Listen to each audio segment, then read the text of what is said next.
যারা নির্বাচন বাধাগ্রস্ত করতে চায় তাদের রাজপথে মোকাবেলা করা হবে বলে হুঁশিয়ারি দিয়েছেন বিএনপি নেতারা। তাদের অভিযোগ, অন্তর্বর্তী সরকারের কয়েকজন উপদেষ্টা ও স্বাধীনতা বিরোধী শক্তি নির্বাচন বিলম্বিত করতে ষড়যন্ত্রে লিপ্ত। আলাদা আলাদা অনুষ্ঠানে দলটির নেতারা এসব কথা বলেন। সোমবার জাতীয় প্রেস ক্লাবে বাংলাদেশের বর্তমান রাজনৈতিক ও সামাজিক প্রেক্ষাপটে স্বাধীনতা সার্বভৌমত্ব রক্ষায় সংসদ নির্বাচনের বিকল্প নাই শীর্ষক আলোচনা সভা। এরকম বাংলাদেশ যে কখনো হবে আমরা চিন্তা করি নাই। এতে অংশ নিয়ে বিএনপি নেতারা বলেন, মুক্তিযুদ্ধে নিজেদের অপকর্ম নিয়ে ক্ষমা না চেয়ে উল্টো গণতন্ত্রের পথে বাধার সৃষ্টি করছে একটি দল। তারা আরো বলেন, সুষ্ঠু নির্বাচনের স্বার্থে প্রশাসন থেকে স্বৈরাচারের দোসরদের অপসারণ জরুরি। তারা বাংলাদেশে গ্রামাঞ্চল দেখে নাই, ধান গাছে তক্ত হয় কিনা জানে না, আমেরিকার থেকে উড়িয়ে নিয়ে এসেছে তাদেরকে। তারা কিভাবে বাংলাদেশে ভাগ্য নির্ধারণ করবে?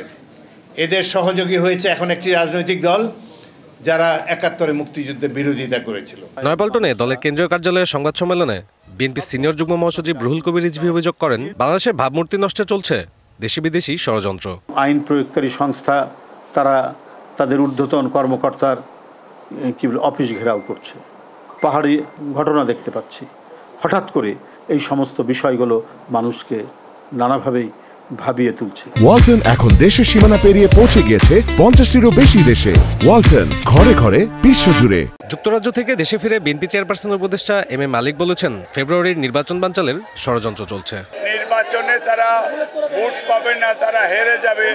এই জন্য তারা আপনার পার্লামেন্টারি ডেমোক্রেসিকে আন্ডারমাইন করার জন্য বিভিন্নভাবে পেয়ার সিস্টেমের কথা তারা বলছে।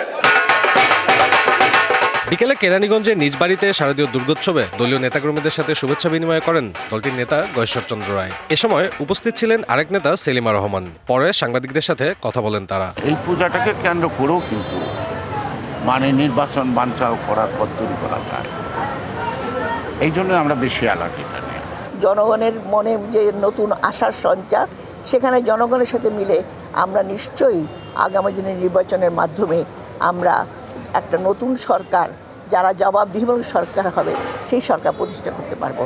তারা বলেন, দেশবিরোধী সকল শক্তির জবাব দেওয়া হবে ফেব্রুয়ারির নির্বাচনের মাধ্যমে। যে দোসররা আছেন, সাব্বির রোজ, ডিবিসি নিউজ, ঢাকা।